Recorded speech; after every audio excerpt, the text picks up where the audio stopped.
L'Assemblée nationale prend langue avec les forces vives du Sahel. Ce matin, les échanges ont porté essentiellement sur des thématiques relatives à l'insécurité, la crise humanitaire aux futures échéances électorales. Benjamin Kwame depuis Dori nous en dira plus dans cette édition. Elle défraie la chronique depuis un certain temps au Burkina Faso. C'est l'affaire de l'acquisition de 77 véhicules par la mairie de Ouagadougou qui enregistre à ce jour un nouvel épisode. Des éléments sonores qui jettent le pavé dans la mare et éclaboussent la sphère judiciaire. Vous le verrez dans cette édition. Un gouvernement d'union nationale en gestation au Mali, l'annonce est du locataire du palais de Koulouba, Ibrahim Boubacar Keïta, entend engager les consultations pour la formation de ce gouvernement de consensus dans l'optique de venir à bout des multiples crises que traverse le pays. On vous en parle dans ce journal. Voilà pour les titres de LCA 20h. Bonsoir et merci de nous suivre. Le Conseil des ministres s'est tenu en ce jour. Le gouvernement va convoquer dans les prochains jours une session extraordinaire de l'Assemblée nationale. Deux importants projets de loi devront être soumis aux élus de la nation. La modification de la loi électorale et la modification de la loi des finances. Les conséquences du Covid-19 imposent un certain réaménagement de la loi électorale pour permettre aux élections de se tenir effectivement à la date du 22 novembre prochain. Je vous invite à entendre à ce propos les explications de Rémi Fulgence Dandunou, ministre porte-parole du gouvernement. Au titre du ministère de l'administration territoriale, la décentralisation et de la cohésion sociale, nous avons au titre donc de ce ministère étudié un avant-projet de loi portant modification de la loi numéro 014-2001/AN du 3 juillet 2001 portant code électoral. Vous vous souviendrez donc que l'apparition de la maladie Covid-19 a occasionné un certain nombre de retards dans le déroulé de certaines opérations indispensables donc à la tenue des élections. Le 17 avril 2020, la majorité, l'opposition et la CENI se sont réunis autour de la question de la tenue à bonne date, c'est-à-dire donc le 22 novembre 2020, des échéances électorales. C'est sur ce point-là, majorité comme opposition sont d'accord. Le 2 juin 2020, les acteurs se sont réunis pour harmoniser un certain nombre de points de vue. Et seuls les amendements qui sont consensuels ont été pris en compte dans ce projet de loi portant modification de la loi 014-2001. Il s'agit entre autres donc de l'harmonisation de la durée de la campagne électorale pour les présidentielles et les législatives, de la réduction du délai de traitement des requêtes par la Commission électorale nationale indépendante, de la réduction des délais de déclaration de candidature à la présidentielle et aux législatives, des canaux d'acheminement des requêtes et également de la révision de la liste électorale.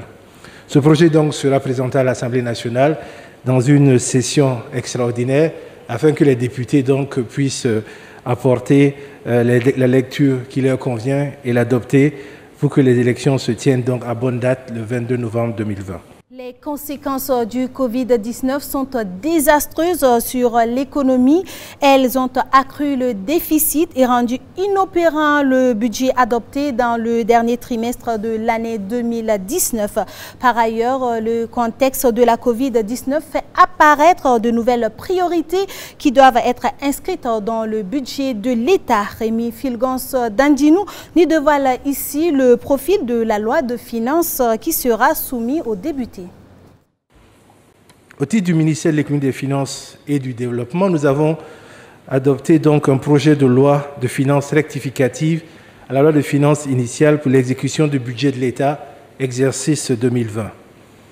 L'épidémie de Covid-19 intervenue donc début mars va lourdement impacter l'économie nationale en général et le budget de l'État en particulier.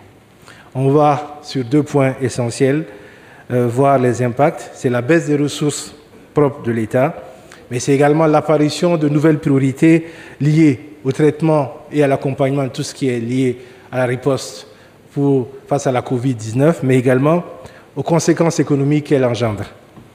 À ce titre, donc, les recettes totales de la loi de finances initiale étaient de 2 233 milliards 316 662 000 francs CFA. La loi de finances rectificative sur laquelle nous avons planché aujourd'hui ramène ces ressources de l'État à 2031 milliards 350 millions 136 000 francs CFA. Quant aux dépenses, dans la loi de finances initiale, elle était à 2518 milliards 456 millions 662 000 francs CFA. Elles sont dans la LFR à 2508 milliards 81 millions 572 000 francs CFA. Il y a donc un déficit qui s'est creusé, un déficit important. Nous sommes passés donc d'un déficit budgétaire de 285,140 milliards à un déficit de 469,231 milliards, soit une dégradation de plus de 64%. Dans le même temps, le PIB nominal connaît un déficit qui se situera lui autour de 5,31%.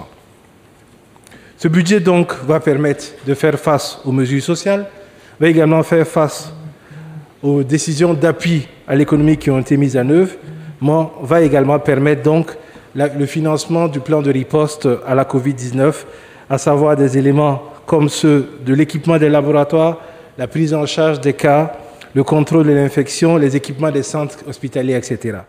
Et l'Assemblée nationale poursuit pendant ce temps sa mission d'échange avec les élus et acteurs des régions du Burkina Faso. Après Ouaïgouya, l'équipe de Bala Sakandé dépose ses valises à Dori dans la région du Sahel. L'ouverture de la rencontre a eu lieu ce matin sous la houlette du 3e vice-président de l'Assemblée, lui qui est revenu encore sur l'insécurité qui sévit dans cette région du Burkina Faso. Il a été question d'échanger à bâton rompu avec tous ces acteurs qui subissent les actes des terroristes, comme nous l'explique ici Benjamin Kwame. Une fois de plus, la question de l'insécurité est abordée par les Burkinabés. Près de 5 ans après, le terrorisme sévit au Burkina Faso. À présent, sur les 13 régions du pays, 5 sont touchées par le terrorisme. Ce matin à Dori, la représentation nationale dit venir partager avec les populations du Sahel leurs souffrances, les inquiétudes et apporter son soutien dans ces temps d'insécurité grandissants. L'Assemblée nationale se sent solidaire des douleurs ressenties par ce peuple. L'Assemblée nationale se sent solidaire de la lutte de ce peuple, de la lutte du gouvernement, de la lutte du président du Faso, de la lutte des forces de défense et de sécurité pour vaincre ce terrorisme qui frappe notre pays depuis donc 2015. Et il était du devoir de l'Assemblée nationale de sortir, d'aller dans ces régions, de communier avec ces populations affectées, de partager la douleur de ces populations, d'apporter son soutien aux personnes déplacées, aux personnes affectées, d'apporter surtout son soutien aux forces de défense et de sécurité. Le Burkina Faso compte plus de 800 000 déplacés internes et la situation ne fait que se dégrader. Il faut alors mobiliser toutes les forces pour faire reculer le terrorisme. C'est donc un rendez-vous du donner et du recevoir à travers cette initiative de la représentation nationale. De quoi donner satisfaction aux élus locaux qui disent en attendre beaucoup au terme de la rencontre. Assemblée nationale, comment tu fais là? Ça, c'est une bonne chose. Sinon, nous, les Yaga, là, nous sommes fatigués par rapport aux terroristes. Nous sommes fatigués. Il a tué les gens, il a pris les animaux. Mais dans tous les cas, ça fait 8 mois. Je n'ai même pas eu une sécurité chez nous, à Yaga, vers Tankougounadje, Solahan, Titabe. Rien. Nous sommes seulement. Mais c'est que programmé aujourd'hui, là, si ça augmente pour faire ça, là, il y a des mieux au Sahel même. Il y a des mieux au Yaga, il y a des mieux dans les autres communes qui sont volontaires de Niger. Et le maire de la ville de Dori ne dit pas le contraire. Ces échanges pourront permettre de résoudre un grand nombre de maux liés au terrorisme dans la région. Dans cette région, justement, la communauté serait beaucoup taxée d'appartenir au groupe terroriste. Là-dessus, le premier magistrat appelle à éviter les stigmatisations. Dori est la 3e région à abriter ces rencontres. Nous sommes fiers de la recevoir et on est fiers aussi de constater tout l'engouement qu'il y a autour de cette rencontre. Vous savez, à travers le dialogue, à travers les échanges, on arrive à résoudre beaucoup de problèmes. Vous savez, le terrorisme n'a pas d'ethnie, le terrorisme n'a pas de communauté, le terrorisme n'a pas de religion. Le terrorisme, par contre, s'appuie, se base, se fonde sur les divisions qu'ils arrivent à créer au sein des communautés. C'est ce piège-là qu'on doit à tout prix éviter. Il faut éviter ce piège. Il faut éviter, comme a eu à le dire le président du Faso, il faut éviter le piège de la stigmatisation. Parce que quand nous allons rentrer dans ce piège, nous allons fragiliser notre tissu social et ça va faire le jeu des terroristes qui pourront s'installer. Durant 2 jours, la représentation légitime du peuple va échanger franchement avec les élus locaux sur la situation sécuritaire et les élections de novembre prochain. Et ce sera à travers plusieurs communications. Au-delà de l'insécurité, la faim guette également le Sahel. 24 millions, c'est le nombre de personnes menacées par la crise alimentaire dans l'ensemble des pays du Sahel cette année. Pour ces pays que sont le Burkina, le Niger et le Mali, ce sont au bas mot 5,5 millions de personnes qui devraient être frappées par la famine en cette période de soudure qui débute. La situation de ces personnes, en majorité des déplacés, dits aux différents conflits, semble ne plus émouvoir. La conférence des bailleurs pour le Sahel prévue pour ce mois a été tout simplement reportée, d'où l'inquiétude d'un consortium d'ONG humanitaires qui s'est fendu d'un communiqué pour attirer l'attention sur la calamité en devenir. Plus de détails avec ce récit signé Gilles Dasda. Burkina Faso, Mali, Niger, 3 pays du Sahel central, 3 pays soumis aux affres du terrorisme, aux caprices des pluies et depuis un certain temps aux meurtrissures de la pandémie Covid-19. Et le malheur arrivant rarement seul, à ce chapelet de fléaux, il faut désormais adjoindre une nouvelle calamité, la faim. Selon une note de certains organismes humanitaires, l'épée de Damoclès est plus que jamais au-dessus de ces 3 États.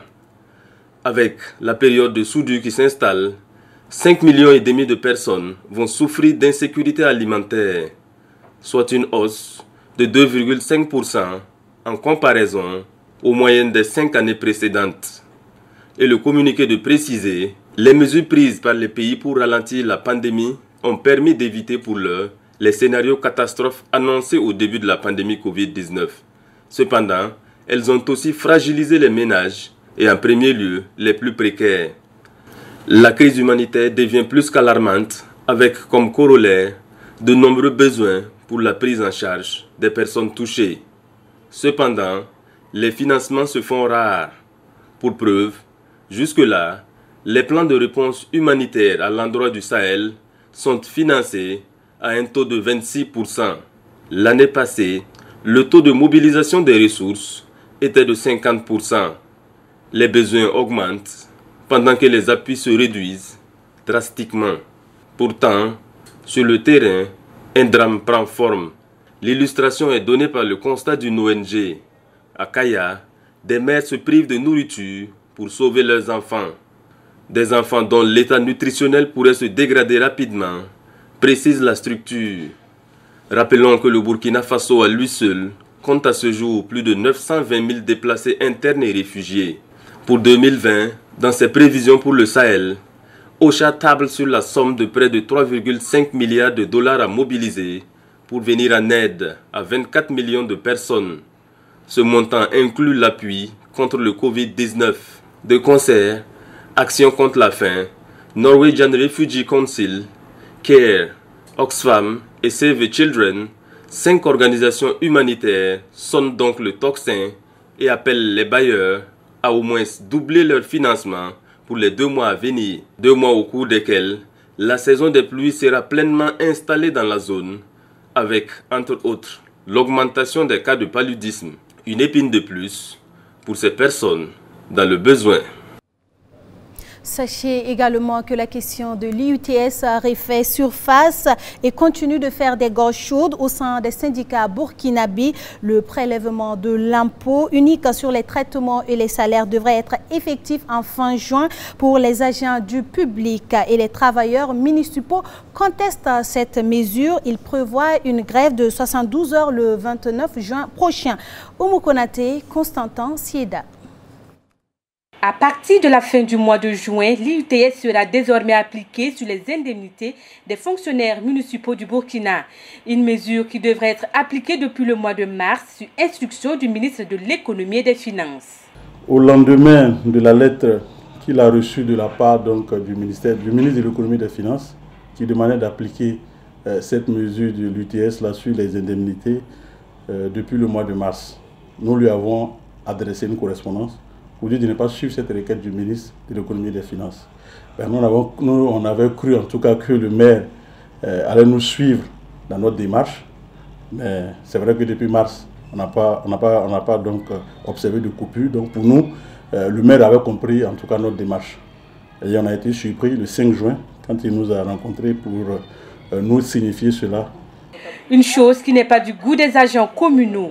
Pour cela, ils se sont réunis en assemblée extraordinaire avec les points focaux, à l'issue de laquelle une grève de 72 heures est préconisée à compter du 29 juin prochain pour interpeller le maire de la commune. La grève va consister à un arrêt total de travail et on se retrouvera donc du côté du secrétariat général de la mairie de Ouagadougou pour évidemment se concerter et montrer qu'on a envie de travailler. Donc on sera là, mais c'est parce qu'on n'est pas content. Concernant l'affaire des véhicules impliquant le maire de Ouagadougou, Armand Bewende, Claude Romba, le secrétaire général du Citraco, pense que du moment où l'affaire est dénoncée, c'est qu'il y a eu quelque part des manquements. Je pense que si le maire n'a pas respecté les procédures, qu'il se mette à la disposition de la justice. Voilà, c'est tout. Je pense qu'ici, il n'y a pas à tergiverser. Il faut respecter la loi. On a parlé de conflit d'intérêts. Il va falloir qu'il démontre qu'il n'y a pas de conflit d'intérêts. Je pense que ça y va également de l'intégrité du pays. Ça y va également aussi je pense, d'une question d'honneur pour la mairie de Ouagadougou. Le syndicat des travailleurs de la commune de Ouagadougou espère en tout cas que ce mouvement d'humeur, prévu du 29 juin au 1er juillet prochain, va faire réagir les autorités. Il se prépare également à déposer une plateforme revendicative auprès du ministre de l'Administration territoriale et de la cohésion sociale, qui est selon lui l'interlocuteur approprié.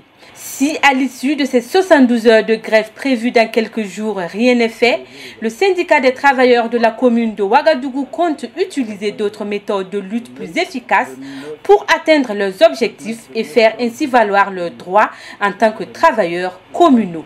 L'audio est largement partagé sur les réseaux sociaux. On y entend des voix supposées être celles du maire et de 2 juges. Les 3 échanges sur un plan qui aurait pour finalité d'étouffer l'affaire des 77 véhicules de la mairie, une affaire à forte odeur de corruption et de prévarication. Ce téléma sonore qui s'est retrouvé sur la place publique semble avoir justifié l'arrestation d'un des magistrats et la mise en garde à vue de l'autre. Pour l'instant, on n'a pas contestation de l'authenticité de cet élément audio, mais le moins que l'on puisse dire, c'est qu'il met à nu les pratiques de corruption au cœur de nos palais, un aperçu de ce scandale qui n'a pas fini de dévoiler ses secrets. Je suis le maire de Ouaga quand même. Ouais, mais... Depuis 24 heures, l'affaire fait grand bruit. Narcisse Sawadogo, substitut du procureur près la cour d'appel de Ouagadougou, est placé en garde à vue et Bagayan est déféré à la maison d'arrêt et de correction de Ouagadougou. Ces 2 juges auraient demandé la rondelette somme de 70 millions de francs CFA pour étouffer une affaire qui trouble le sommeil du maire depuis 4 mois. Dans un audio devenu viral sur les réseaux sociaux, on entend des voix supposées être celles des 2 juges dévoiler leur plan d'intervention. Voilà, faut aller droit au but. En tout cas, merci beaucoup. Comme je suis stagiaire, le doyen même des juges d'instruction, c'est mon promotion. Ah, d'accord. Ok. Depuis, comment il s'appelle? Zerbo Emile. Ah, Zerbo Emile. Et ça, c'est mon promotionnel. Voilà. J'avance combien? Ça veut dire que moi je pense que s'il y avait la possibilité d'avancer la moitié, c'est bien. Ça veut dire ouais, ça veut dire 35. Ok. Voilà. Maintenant, s'il n'y a pas la possibilité d'avancer la moitié, bon, peut-être 20 ou voilà. D'accord. Bon, je vais regarder. Voilà, l'affaire des 77 véhicules de la mairie de Ouagadougou a été dévoilée en février 2020 dans les colonnes du courrier confidentiel. Des acquisitions qui coûtent 4,6 milliards de francs CFA et malgré les soupçons de surfacturation, les véhicules n'appartiennent même pas en fait à la mairie. Ils sont en location et devront au bout de quelques années revenir à la société de leasing dans laquelle le maire et sa famille détiennent des actions. Et pire, les nouveaux véhicules ne sont pas tout aussi performants que les anciens qui ont été mis au garage et certains maires d'arrondissement n'hésiteraient pas à demander qu'on leur remette leurs anciens véhicules de service. Suite à ces révélations, l'autorité supérieure de contrôle d'État et de la lutte contre la corruption et la justice se sont saisis de l'affaire, plaçant le maire dans une situation très difficile. C'est dans ce contexte que Narcisse Sawadogo et Bagayan ont engagé leur opération de sauvetage du maire. L'enjeu va plus loin que cette affaire de 77 véhicules. C'est tout le régime Kaboré qui serait en danger face à une justice débridée et trop indépendante. Si vous avez l'occasion de vous mandate de dire, alors il faut le dire, si vous voulez vous enregistrer, vous le dire, comment je dis, il est en danger lui-même. Il n'a qu'à se lever, on va maîtriser le Azim, s'il maîtrise la justice... Non, c'est ce que je te dis. Non, ce que tu dis est vrai. Il faut le dire. Il faut le dire. Parce que lui, il est assis, sa vie, lui-même, il est en danger. Avec l'arrestation de ces deux indélicats sauveteurs, le maire de Ouagadougou se trouve plus que dans une situation fort embarrassante, même si Bouwende clame sa bonne foi et le caractère légal des actes qu'il a posés. Sur ce dossier-là, techniquement, je n'ai rien à me reprocher. Mais si c'est une cabale politique, bon, moi ce qui m'intéresse, c'est sauver ma tête. Voilà, je veux sauver ma tête, donc je ne peux... Pas plus tard qu'hier, je vous parlais des tentatives de fraude qui font peser une grave menace à la crédibilité des élections de novembre prochain. Le cas de Ziaré, vous l'avez appris hier, est le dernier en date. Et pour en parler, nous avons rencontré aujourd'hui le docteur Évariste Faustin Kansimbo. Cet acteur de la société civile nous donne sa lecture sur ces cas de fraude. Et c'est au micro de Alain Koulibaly et Bachirou Sawadogo. Débutée en février 2020, l'opération de révision du fichier électoral pour les élections législatives et présidentielles bat son plein. Un processus qui n'est pas sans embâche au vu des récentes tentatives de fraude relevées dans certaines localités du pays.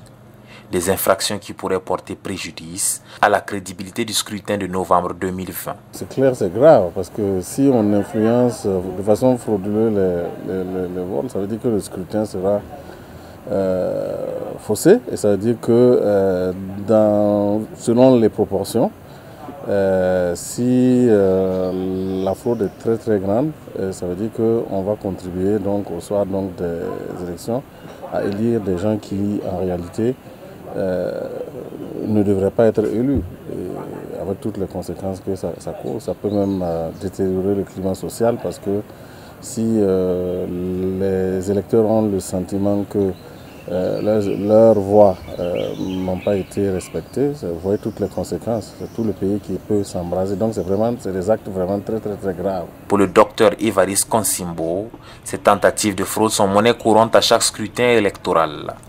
Le facteur appréciable cette fois-ci serait la procédure judiciaire engagée par la Commission électorale nationale indépendante pour punir les faussaires. Ce qui caractérise la fraude, c'est le fait d'inscrire de façon frauduleuse quelqu'un sur une liste.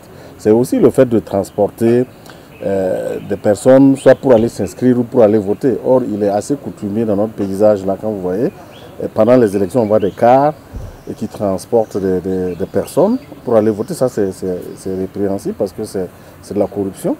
L'électeur doit pouvoir se donner lui-même ses propres moyens pour aller voter.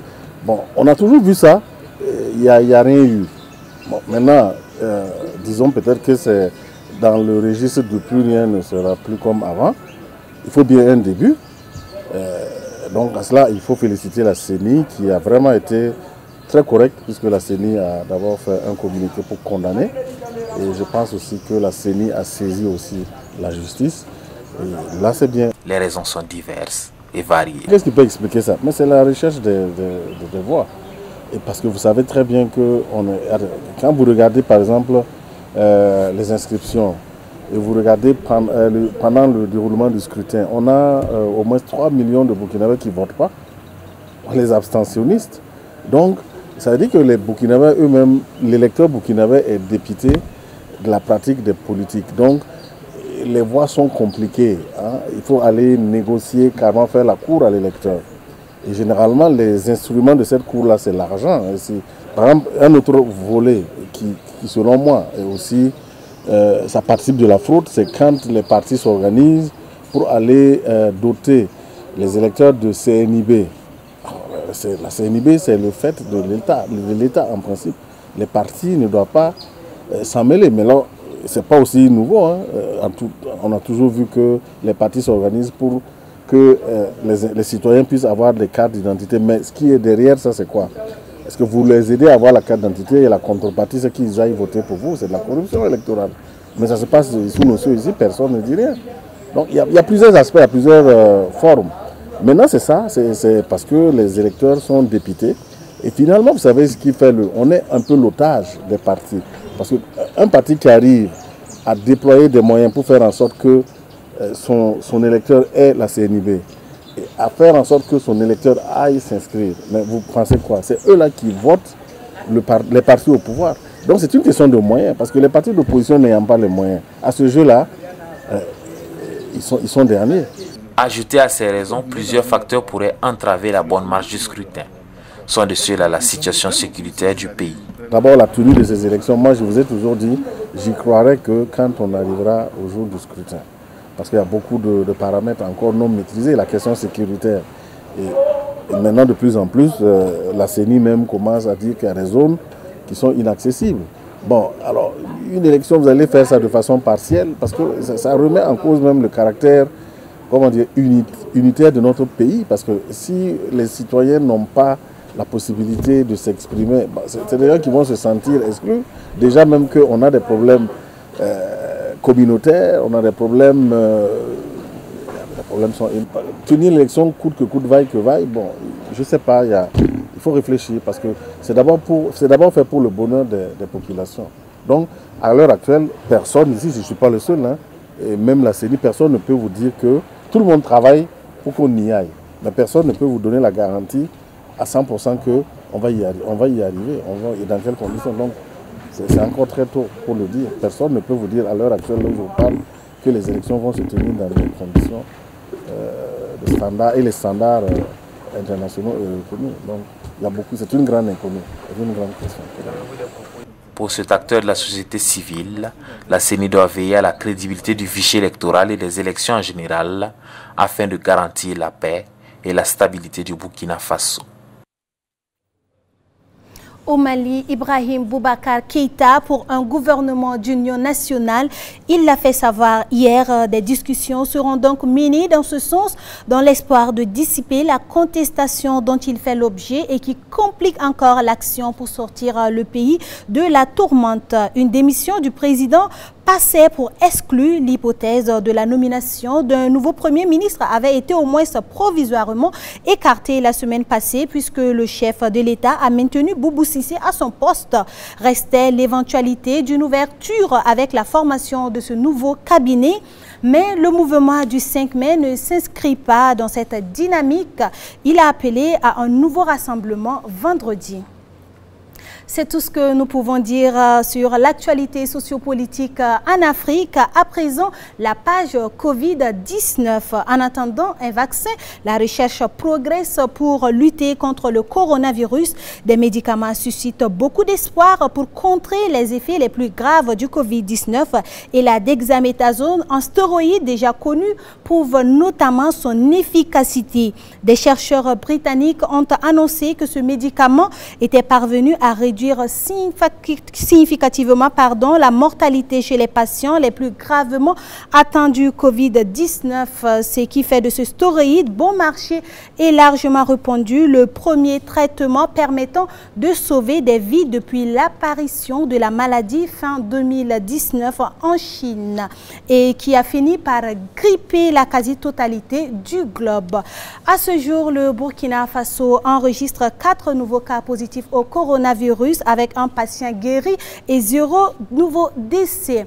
Restons toujours au Burkina Faso pour feuilleter les lignes des quotidiens du jour. Nous découvrons à présent la revue de presse avec Trissa Traoré. Ce mercredi 17 juin, notre regard de l'actualité se porte sur la sortie de l'opposition par rapport au sondage du CGD et la recrudescence du Covid-19 au Sénégal. Au Burkina Faso, on peut lire en titre du journal Le Quotidien. Le CEFOP à propos du récent sondage sur les engagements du président du Faso. Objectivement, Roch Kaboré mérite la note de 2 sur 10.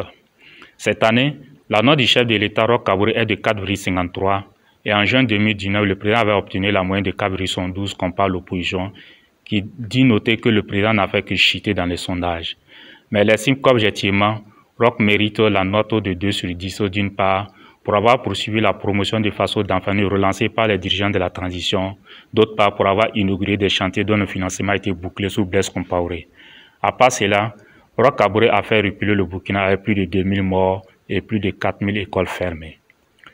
La titrage du journal Le Pays. Gouvernance au Burkina, Roch Christian Kaboré mérite la note de 2 sur 10 selon les CEFOP. Mais le Pays se demande bien si cette note s'explique-t-elle. Toujours est-il que le journal détaille que cette note qui est l'agrégation de celle des citoyens du milieu urbain et rural met en évidence le fait que celle des villes est plus sévère que la note du milieu rural. Si vous considérez la note comme une note scolaire, on peut dire qu'elle est insuffisante. Mais si on analyse sous l'angle des attentes des populations, on peut dire que les demandes sont plus fortes que l'offre aujourd'hui, a indiqué un des membres du CGD, initiateur du sondage.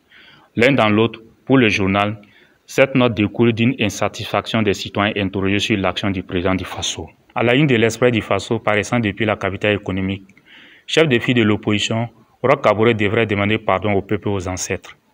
Le journal choisit cette titraille, mais la veille de la sortie de l'opposition, il avait estimé qu'une telle note en fin de mandat et à 6 mois de la présidentielle et des législatives est bonne à prendre. Elle est même une très bonne note, poursuit le journal. Elle est d'autant plus que le contexte particulier dans lequel le président Kaboré a conduit son mandat a été des plus difficiles sur tous les plans, se justifie-t-il. Et le journal conclut que le président du Faso s'est sans doute montré très résilient face à toutes ces difficultés qui ont jalonné son mandat. Nous quittons le Faso pour le pays de la Teranga, le Sénégal, où la presse alerte sur la recrudescence du Covid-19. Juin mortel, c'est le titre qui bat la une du journal Le Quotidien, qui indique qu'en 15 jours, 28 décès ont été enregistrés, plus que le nombre de décès notés entre les mois de mars et avril où on était à 9. À ce rythme, le mois de juin risque d'être plus macabre que mai avec 39 décès, fait constater le journal. Sous le titre « Le virus en fête à Dakar », l'observateur déplore le contournement de l'interdiction de rassemblement. Selon le journal, malgré l'arrêté du ministère de l'Intérieur et la flambée des cas positifs, certains Dakarois continuent de se rassembler pour fêter mariage, baptême ou funérailles, offrant ainsi l'occasion au virus de se propager. Le journal renchérit qu'en 8 jours, le virus a tué 10 personnes et infecté 819 autres, tout en donnant la parole à un infectiologue qui déclare qu'il faut, en effet, un électrochoc avec 50 décès par jour pour un éveil de conscience. Et enfin, la Tribune, en arborant cette titraille, les dégâts reprennent à Dakar, consacre sa parution du jour aux conséquences de l'assouplissement de l'état d'urgence qui a été suivi de relâchement. Et nous annonçons cette bonne nouvelle aux adeptes du ballon rond pour clore cette édition. L'UEFA, organe dirigeant du foot européen, annonce la reprise de la Ligue des Champions et l'Europa League. L'instance européenne prévoit relancer les matchs alors que la pandémie persiste dans certains pays du vieux continent.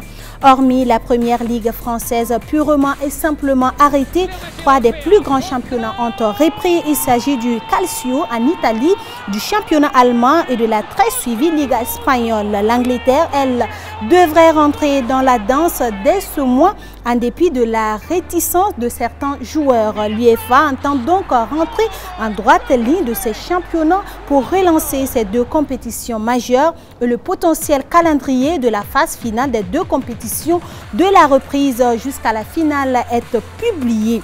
Les hostilités sportives pourraient ainsi débuter dès le mois d'août. Pierre de Courtoubin l'a si bien dit, un seul sport n'a connu ni arrêt ni recul, le football. Et c'est ce qui met point à cette édition de 20h de LCA. Merci de l'avoir suivi. Je serai ravie de vous retrouver demain à la même heure. Bonsoir.